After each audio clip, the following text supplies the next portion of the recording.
China may be the biggest loser in the US-Venezuela showdown. When US forces captured Nicolás Maduro, it didn't just remove a leader. It put more than $100 billion of Chinese investment in Venezuela at risk. You see, for nearly 2 decades, Venezuela has been one of China's most important strategic partners outside of Asia. Seen as China's gateway into Latin America, Beijing poured money into Venezuela when few others would.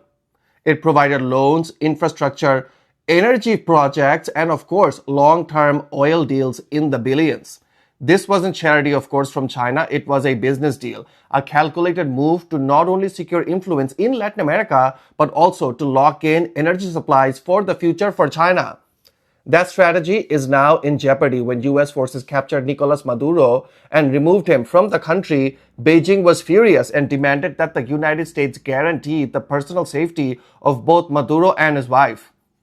China accused Washington of violating international law, trampling Venezuelan sovereignty, and using force to overthrow a government.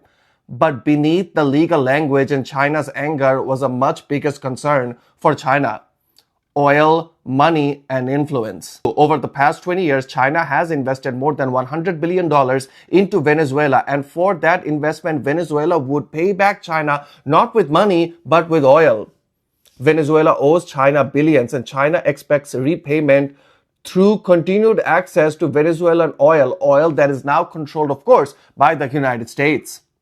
And if the Maduro government is replaced by a US-aligned government in Venezuela, which seems likely to be the case, then those deals that China made with the Maduro government could disappear overnight. And with that, China's leverage in the region also disappears. The timing made the shock even worse for Beijing. Just hours before the US operation, Maduro was meeting with China's special representative for Latin American affairs.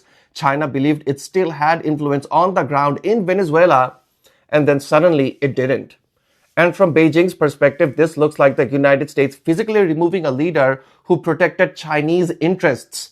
And if Washington can do this in Venezuela, Beijing has to ask what comes next.